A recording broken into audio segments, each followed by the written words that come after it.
Hi guys, Kathleen here. It's been a few weeks. This is episode 14. Wow. If you are a new viewer, thank you so much for subscribing and popping in and checking out what this is all about. If you're a returning viewer, thank you also for coming back. If you enjoy what you see here, do me a favor and click the little bell, subscribe, and then click the little bell to get notifications when I upload videos. I'm not super active on Ravelry, but I am very active on Instagram. You can find me on Instagram as The Pearled Nest, and I'm on Ravelry as Specialkholla, Holla. Yeah, so I'm not super active on Ravelry. I don't put a lot of my projects on there. I aspire to, but I do not get them all on there. Let's see, what I'm wearing right now is the Breathing Space from Vera Valmaki. And you can see that, everything about that in like, I don't know, like 7 or 8 episodes ago, something like that, maybe further back. I think I finished this last year, maybe the year before, I can't remember. I wear it every now and then.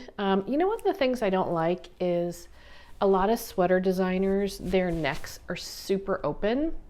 And I even knit this with a smaller needle for the neck, smaller than it calls for. I think I went down 1 or 2 needle sizes, and it's still super open. And when I wear a sweater, I'm wearing it because I want to be cozy.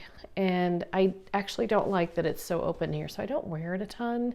It does have bracelet-like sleeves, which I do like because this is a little bit of a lighter sweater. It is also fingering weight, so it is a lighter sweater, and it's one of the yarns is this Julie Aslin, and then the white speckled one with pink and brown and stuff in it, that one's Hedgehog Fibers. And I think one of them is superwash and one of them is non-superwash. And I think it might be Julie Aslin is superwash and Hedgehog is non. I can't really remember. Anyway, it's held up just fine to washing and things like that. I don't wash my woolens too much because I don't want them to get too like worn looking too quickly. But you know, when they need a wash, I do wash them, and this one holds up just fine. It's actually like it's barely. There's a little bit of pilling right there. I don't know if you can see it, but like, oh, it's barely pilling. It's really not pilling too badly. It's comfortable. It's a comfortable sweater. It's great for days like this. It's going to be 55 degrees outside today, so it's a good day for this sweater. So we're going to keep this short because I got a lot of stuff to do. And I just wanted to check in with you guys and catch up. Let's jump into FOs. I have a few of them. I got them kind of here-ish. And so the first thing we'll do is talk about my Sprocket socks. So I finished these a couple weeks ago. I've already worn them once or twice. And this is mostly polka dot sheep yarn. This is all fingering weight. The green is Nessie from Polka Dot Sheep in her Tenderfoot base. And some of these are sparkle based too. So the green is a sparkle, it's Nessie. I forget what this one's called. I think it might be Coloma. It's also a sparkle and it's Polka Dot Sheep. I'm pretty sure this one is Dusty Roads, which is also the heel. That one is also from Polka Dot Sheep. And then the navy, I'm pretty sure, I think I threw away the ball bands. Anyway, I'm pretty sure this is Fathom from Polka Dot Sheep. And then this cool one right here is actually from Potion Yarns, and it is Stop the Presses. And that one's not sparkle. And also there's another one, Fathom, which is up here. That one's not a sparkle either. I was really hoping to end on, I didn't really want to end on the green. It just kind of worked out that way. I'd really hoped to end on one of the more neutral colors like the blue or this beige color would have been nice, but it just the way it knit up, you know, I just got to the point where I had to start the toe, and just happened to be green was the next color. Also, I would like the leg to be a little longer. So I like my legs to be 7.5 inches long. And I think this is maybe 5 inches long. So it's like 2.5 inches shorter than I like them. I like a crew length sock. And this would be like a short crew, or yeah, maybe a short crew sock. So I love them. They're super comfortable. They were fun because they are color work basically, where you have all the sprockets, the teeth of the gears, I guess. It's tricky because when I do color work, I sometimes go up a needle size on the color work section, and I couldn't really do that with these socks because I'd be changing needles constantly, and I do 2 at a time. Magic loop so that they come out identical, and I couldn't change needles easily for each of these gear teeth sections. And so if you look on my Instagram, you'll see before I blocked them, they were kind of like pulling in a little bit where the gear teeth are. And of course, blocking fixes everything pretty much. And so I washed them, I wet blocked them. And a lot of people don't block their socks at all. I block my socks every time I wash them because I just think they look nicer when you do that. And it seems to care for the fibers better, and they seem to be a little happier. Knock on wood, hopefully that wasn't too loud. I have not had to repair any socks. And my husband he's a hard sock wearer. These are for me. And this is what I blocked them on. These are, I think they're called Brycraft or Bryspun. I think they're Bryspun. These are my favorite blockers. I have like, I don't know, 6 or 8 of them, something like that. I think I have 3 pairs in my husband's size and 3 pair in my size. So 3 larges and 3 mediums. And I block all my socks on these. And I'm really sad day when I'm washing so many socks that I don't have enough blockers for them all when I'm washing them. So I just find that when you take them off,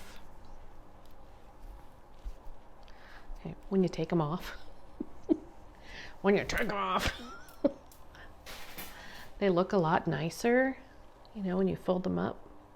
They just fold up really nicely, and they look good, right? That looks really nice, especially if I put them like this in my drawer, Marie Kondo style, everything is nicely folded like this, and all the socks are in the drawer, but they just look a lot nicer when they're blocked like this. It's just a nicer finish. And I do it every time with all my socks. So these are one finished object. And then, let's see, the next finished object was, I've been a steeking machine, and I'm teaching myself how to steek. Well, not really teaching myself. I'm learning, thanks to YouTube and the interwebs. I'm learning how to steek. I'd like to teach it. So one of the things I feel like is in my local yarn shop is steeking. Like in the classes, I saw a whole, this is something that people should learn how to do. It's an advanced technique. Really advanced. Like when you're cutting your knitting, you're like, yeah, woo. Anyway, so I have been knitting the Steek This Coffee Cozy. It's on Ravelry. I can't remember if it was a free pattern or a paid pattern. The Sprocket socks are also on Ravelry. I probably should have had the name of the designer. My apologies. That one is a paid pattern. But this is the Steek This Coffee Cozy. And I think she uses 5 colors in hers, but I only did 4 colors. And I did a couple of different ones. So what I did is I got some Brooklyn Tweed Shelter. Got these colors. These are all my colors. So, and you can see my my crochet hook, because you have to do, and I'll show you in a second. Can I show you that? I don't know. Anyway, I'll show you how you do the finishing on it. So this is Long John's. It's a nice red. This one is Snowbound, which is a kind of a grayish white. It kind of reminds me a little bit of snow, like in a parking lot that's kind of dirty. And then this is soot. No, this one's cast iron. This one's cast iron, and this one's soot. This is really a good name for this because that's like legit what that looks like. I don't know if that's the right name for this one, maybe. But soot and cast iron. And that's Shelter, Brooklyn Tweed Shelter. And I picked it because the really toothy, rustic woolen spun yarns, non-superwash, you really, I don't think you could do this with superwash yarn. Like you would have to like sew some kind of binding onto the project where you cut it in order to keep it from unraveling. And the nice thing about this non-superwash woolen spun yarns is they kind of felt, well, they do felt. And so when you're blocking this and you're prepping it, and after you've cut it, trying to remember because I'm still new to it. After you cut it, then I kind of felt it a little bit right where I kind of did like this, where I cut it. So what you'll see is, so you could see the colors I used in this one, mostly soot for the main color. And I love that white stripe of the snowbound that goes through the middle. And oh, it's in my purse. I have another one. This is like the second one I did, and then this is the third one I did. And the first one is actually in my purse because I use it all the time. And that one I did mostly, I used cast iron as the main color. And if you go on my Instagram, you'll see it there because I've put these all on Instagram. So here's one that I have not steeked yet. So this is what it looks like. It's kind of like a mitt sort of. And this is the area right here where I'll be cutting it, kind of right in the middle of these two columns of red stitches. I'll be cutting it right in the middle there. So how did I do this? I don't want to give the pattern away because it's a pretty cool pattern actually, but you knit this and you see this hole here. So you're going to cut it here, and then before I felted it, I picked up the stitches for this band, and this is a button band.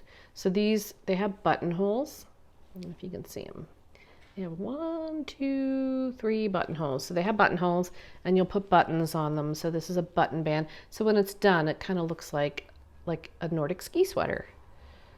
And it's super cute on your coffee cup. It would fit a big coffee cup, so like a venti size. It works fine with a grande, venti size too. So it works really well with a big cup. I wouldn't use it on a small coffee cup. It might slide off. And actually it might be too tall for a smaller coffee cup. But so they'll have 3 buttons right here. And it looks really nice. And this is the back side where I kind of felted it after I had cut it, and on both sides. And I did finish it off, so I could have just like cut my strands and just left them and felted them in there, but I actually kind of cut them but put them underneath what I folded back and then stitched down to make it like a nice finish here. Like this is not going anywhere. I'm telling you, this is not unraveling or going anywhere. You do have to, and I think you can kind of see the white there, here. That's where you have to, before you cut it. I think I did it on this one. Have I done this? So I haven't done this one yet. So this one, I will take, I'm not sure what color, maybe the cast iron color I'll use. And you have to reinforce the ends here. So this red row, and this gray row, I will do a crochet chain all the way up it, picking up these stitches on the outside here. And that basically holds the stitches in place when you cut it. And then you take, wow, I'm like not doing a good job. Words are not working well for me today. Then after I've cut it, and there are lots of tutorials out there, watch them because They're good, and they are going to definitely do a better job than me right now describing how you do this. So then I cut it, which was a bit of a anxious moment, but once I did, it was like, this is cool. And I was like, okay, let's steek all the things. Let's make a bunch of them. So this is number 2, and this is number 3. And I'm just going to, I don't know if I'll do this. I don't know when I'll do this. It's kind of been sitting in my bag for a little while, in my basket for a little while, waiting for me to steek it. But it just, because I have to like get out the really good hot light and shine it down so I'm like can really see what I'm doing. I make sure it's really clear, and I spread the stitches out really well so that I can see between the stitches and cut those bars between the stitches. But it is kind of fun to do too. So this will get steeked next, and then I'm probably going to make a couple more of them because I'm going to teach a steeking class. I'm actually going to teach how to make this cozy at my Sister Knits, which is my local yarn shop here in northern Colorado. And so I will probably make a few more just so I feel super comfortable with the process and feel like I can teach it well. So I have a lot. You saw how much yarn I had left. I have a lot of yarn left. I could make tons more of these. So that is kind of a whip and a finished object. And then next we have, so now we have my whips. So I really only have one whip right now, which is kind of weird actually, now that I think of it. But I have decided to design my own socks. I have designed, now this is just a plain vanilla shorty sock. The list is legit not a design because everybody and their brother who knows how to make socks could probably figure this out. It's just a short vanilla sock. So I decided I wanted it, because I wear crew wool socks, but I decided I wanted to try shorty wool socks. So this is polka dot sheep yarn again. This is the Marion color, and these are little shorties. So I'm almost to the toe. I'm not doing any different colors or anything, alternating or contrasting colors for heels, toes, and cuff. They're all the same. I did 1.5 inch 1x1 rib here, and then made the shorty, and they're almost done. I'm almost at the toe. I'm almost maybe like, I don't know, maybe 5 or 10 more rows before I get to the toe. So that kind of inspired me, and I kind of have this in my head. I have this picture of a sock, a shorty sock in my head for my husband. It's, I don't know, there's probably a pattern for it out there. It's pretty simple, and I'll show it to you when it's done and it's written up and everything. I'll let you know the details on it. But I did just go and buy some Hue Loco yarn, and this is her Phyllis sock base in Silver Fox, because he's a silver fox. Actually, I just love the gray. It's a really nice gray. It's almost like a lavender-ish kind of gray. It's really pretty. I don't know that it's really capturing the full color here. I knit my socks 2 at a time, magic loop, so hence the yarn is in 2 balls. I actually weigh it on a scale when I am winding it. I'll wind it into 1 cake, and then I will wind off from the center. I will wind off another little cake till I get to the halfway weight. In this case was 53 grams. And then I cut it, and so I have 2 cakes, one kind of collapsing big cake, one smaller cake. I prefer the yarn in balls in my bag. I don't like working from cakes, and because I'm a continental knitter, I always pull from the outside anyway, so a center pull cake means nothing to me. I really don't like it when they get all floppy too, so I prefer the yarn in balls. And these will be solid. I will have there will not be all contrasting heels, toes, and cuffs. They will be the same color. And I have this pattern that's been in my head and I want to make it, and it's very simple. This will be kind of my entree into knitting design. We'll see if it goes anywhere. I don't know. I love knitting socks, in case you haven't guessed. And so that is about to be a work in progress. And by the way, it's also an acquisition because I bought this yarn yesterday at my sister Knits, and it was $30 for this yarn, and I'll probably get 2 pairs of shorties out of this. I'm pretty sure you can get 2 pairs of shorties out of one 400. I think this is 400 and this is 460 yards to 100 grams. So, and it was a little over 100, it was like 106 grams. So I have 2 53-gram balls. And so I probably have a little bit more than 460 yards. So I'm hoping I can get 2 pairs of shorties out of this, because I'd like to, like, once I make it, then I'm going to, like, the second one will be like the confirmation that this works. And I like this pattern. And I'll have 2 pair of gray socks. So that's my goal. And I'm getting thirsty, so who doesn't love that sound? So, okay. So we talked about my shorty socks that are on the needles. I'm almost finished. Talked about the ones I want to design. We're almost at the end. So let's talk about, these are some more acquisitions. One of them was a gift and the other one I bought for myself. This one I would highly recommend to anybody who is, and these are also kind of favorite things for me. I would highly recommend this to any fiber artist, anybody who knits, anybody who crochets. If you use, they actually touch on everything in this book now that I think of it. This is the Book of Yarn, and I'm not sure it's still in print. I got this as a Christmas gift from my brother I think he got it from Amazon. And I now feel like everybody should have this in their library.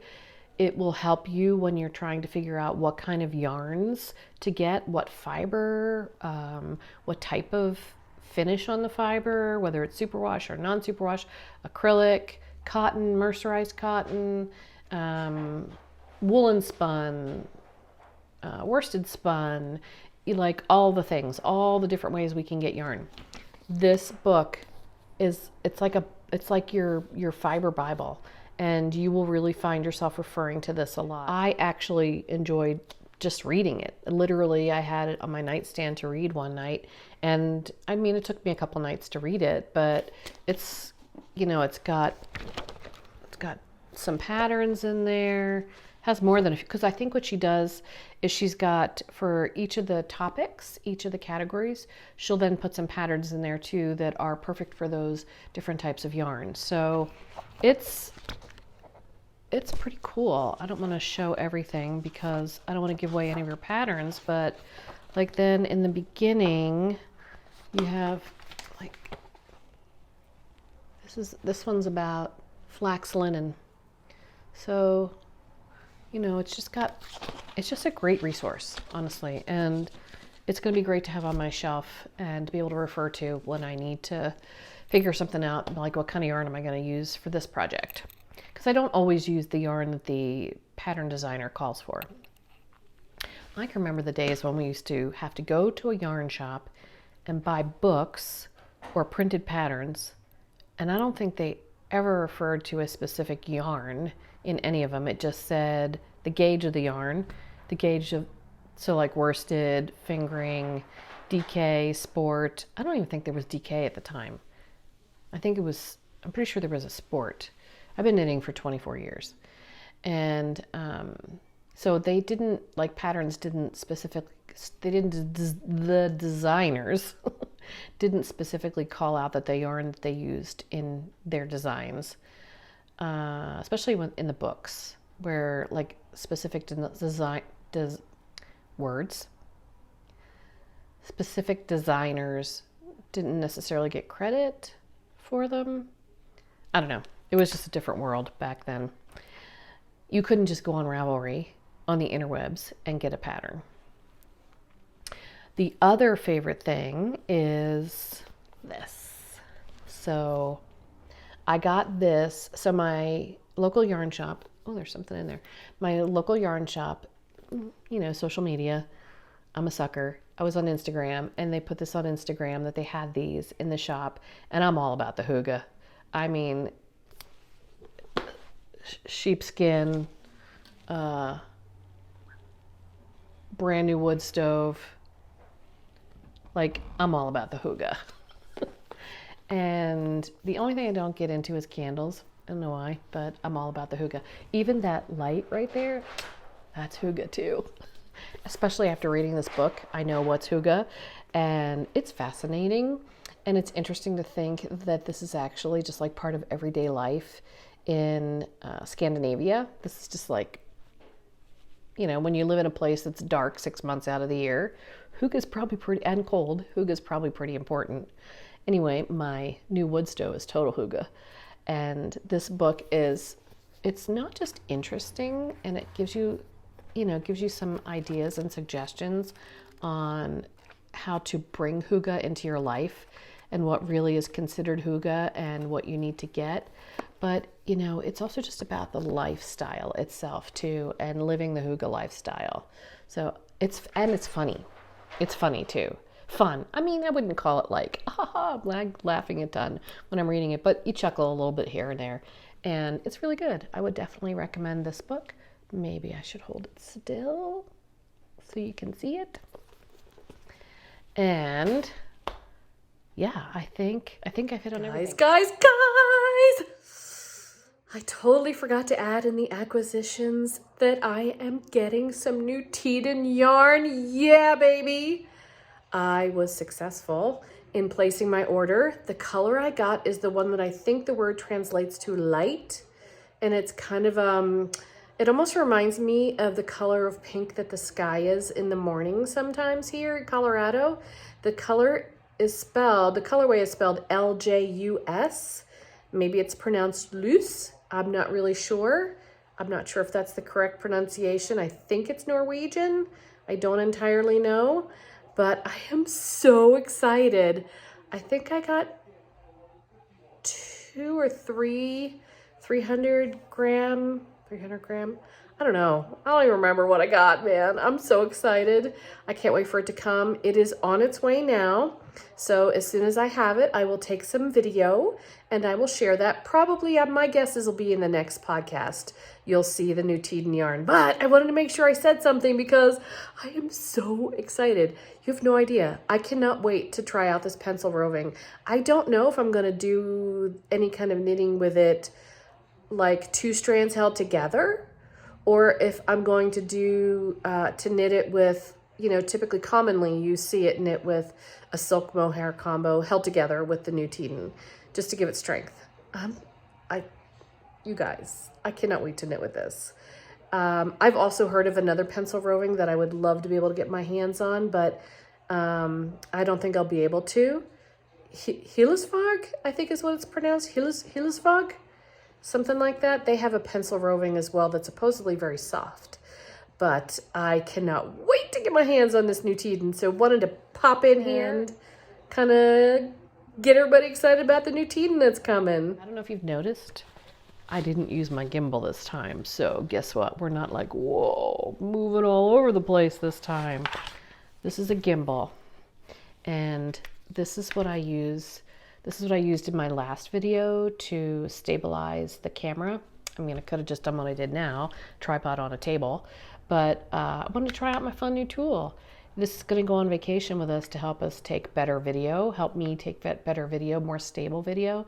It's a stabilizer, and so your phone, like, there's a little magnetic thing, so it attaches here, and it kind of helps if you're moving around, like walking or on a boat or in a car or whatever, it stabilizes the image. And so that's what I used the last time in my video that made everybody dizzy. My apologies. Right now, I'm apologizing to all of y'all because you probably had to take motion sickness medication to watch that video. Well, I didn't do it this time, so you're safe. And I won't do it again. That was a learning lesson. Sometimes you got to fall down and pick yourself up again. Anyway, I think that's it. The hens are laying again, thank God, because those slackers, man, I had to go out a couple times and buy eggs, and I was not happy about that. But they're laying again. I'm getting like 4 or 5 eggs a day now, so I'm pretty happy. And yeah, I think that's it. I think I'm at 29 minutes. I think this is like a record for me. So I want to thank you guys so much for watching, and I will see you soon. Bye.